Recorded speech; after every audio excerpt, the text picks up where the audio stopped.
1998లో చంద్రబాబు నాయుడు తెలంగాణ మొత్తం రాష్ట్రానికి ముఖ్యమంత్రి ఉన్నప్పుడు నేను ఒక విద్యార్థి టీమును చంద్రబాబు నాయుడు దగ్గరికి ఇంగ్లీష్ మీడియం ఇంట్రడ్యూస్ చేయండి కనీసం కొన్ని సబ్జెక్టులైనా అని పంపాను. వాళ్ళు పోయి అసెంబ్లీలో ఆయన కలిశారు. అప్పుడు చంద్రబాబు నాయుడు గారు ఏం చెప్పారంటే, మా పార్టీ పేరే తెలుగుదేశం అయ్యా, తెలుగుదేశం పేరు పెట్టుకొని మేము ఇంగ్లీష్ మీడియం ఎట్లా చదువు చెప్తాం పిల్లలకు అన్నాడు. అంటే మా పిల్లలు ఏమడిగారు ఎక్కనా, అవును సార్ నీ పార్టీ పేరు తెలుగుదేశమే గాని నీ కొడుకు లోకేష్ ఇంగ్లీష్ మీడియంలో ఎందుకు చదివిస్తున్నావు అని అడిగారు. దానికి కౌంటర్ జగన్మోహన్ రెడ్డి ఇచ్చారు.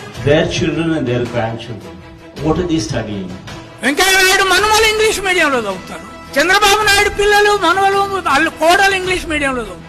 కానీ మాలా మాదిగ సాకలి మంగళ గొల్ల కుర్మోళ్ళు ఆదివాసులు ఇంగ్లీష్ మీడియంలో చదవద్దంటే ఆ ఇంగ్లీష్ మీడియంలు పెట్టి చూపెట్టిన జగన్మోహన్ రెడ్డి ఈ దేశానికి ఒక కొత్త మార్గాన్ని ఇచ్చాడు.